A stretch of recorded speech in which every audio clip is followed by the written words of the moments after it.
Welcome back to another Explainer, brought to you by Forge College.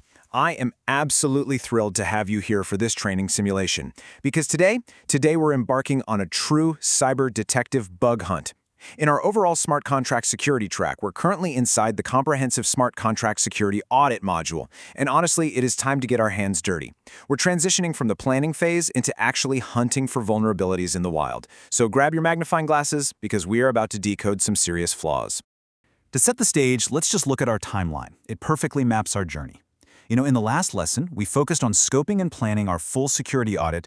We built the map, defined our trust boundaries, and identified our target contracts. Today, we're right here in the present. Step 2, static and manual analysis. We're digging directly into the code before we even think about running the system on a live network, which, as you'll see, will be our future step, dynamic testing. Okay, here is our blueprint for today's audit process. The code bug hunt, automated static analysis tools, triaging and manual review, building reproducible test cases, crafting the debug report, and finally, next stop, dynamic testing. Let's jump right into Section 1, the code bug hunt, finding deterministic flaws. This is where we look for definitive code-level errors just by analyzing the files completely offline without running the system. Which brings us to Section 2. Automated static analysis tools, the first sweep. Look, instead of reading thousands of lines manually right out of the gate, we're going to let the machines do the fast, repetitive sweeping first. Our very first tool of choice, Slither. It's a fast, Python-based static analysis framework that scans smart contracts for obvious vulnerability patterns and outputs detectors with exact file and line references. Honestly, I like to think of Slither as an overly enthusiastic metal detector. It's incredibly fast, and it's going to beep very loudly at every single shiny object it sees. Uninitialized storage, beep. Unsafe external call, beep. It's absolutely fantastic for that initial sweep. And this brilliantly illustrates the yes-and approach we take in security auditing. Yes, we use Slither because it's fast and finds obvious deterministic patterns, and we bring in a tool like Mythril. Mythril is a symbolic analysis analyzer. While Slither gives us those quick hits, we use Mythril to perform deeper logical checks to corroborate the findings. Because, think about it, if both Slither and Mythril flag the exact same issue, your confidence as an auditor shoots way up. That leads us right into Section 3, triaging and manual review, the human element. It's time for you, the cyber archaeologist, to step in and decide if those automated alerts are a genuine treasure trove of vulnerabilities or, just false positive trash. So the crucial point here is knowing exactly what to look for during this manual triage. This taxonomy table is basically our guide.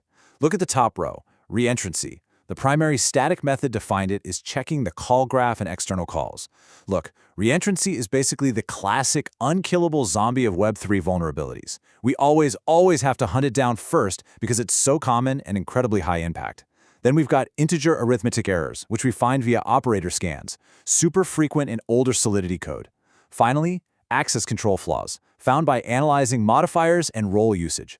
Policy errors here are highly deterministic and usually lead to critical severity findings. Moving to Section 4, building reproducible test cases, proving the flaw. Because finding suspicious code isn't enough. You literally have to build a trap and write the exploit to prove it actually works. I really need you to burn this quote into your memory. Static tools are accelerants, not verdicts. The automated tools only give you hypotheses. They just point you in a direction. But your manual review and your reproducible tests, those provide the actual undeniable verdicts. Seriously, do not mark a finding as exploitable without attempting to build a minimal test case for it. So how do we actually build this trap? Well, here's the anatomy of a minimal reproducible test case. Step 1, you need the victim contract, which is just a minimized version of the code containing the flaw. Step 2, you write the attacker contract. This is the malicious code you write to exploit the flaw, like triggering that reentrancy loop we talked about earlier. Step 3, assert loss. You write a script, say in Hardhat, that deploys both, runs the attacker contract, and definitively asserts that the victim's balance drops unexpectedly. If you have these three elements, you have absolute, undeniable proof. Which brings us to Section 5, crafting the debug report, documenting the evidence. Now it's time to shift to the paperwork side and compile all your hard evidence into a markdown file. A professional debug report isn't just a list of complaints, right? It requires very specific artifacts. You need the raw evidence like your JSON tool outputs. You need a concise root cause explanation. You absolutely must provide a severity rating, high, medium, or low, and an exploitability statement outlining exactly how reproducible it is. And most importantly, actionable mitigation. Your mitigations must be precise code fixes or design changes. Actually, scratch that. Let me emphasize this even more. Do not just write vague, high-level advice like, make it more secure. You need to tell the developers exactly what line of code to change. And here is a magic number for you today, 3. To pass this specific capstone checkpoint in your training, you need exactly 3 minimal reproducible test cases in your debug report, and they need to cover 3 different vulnerability classes from our taxonomy. So, a reentrancy, maybe an access control flaw, and an integer math error. 3 strikes, and you're ready to move forward.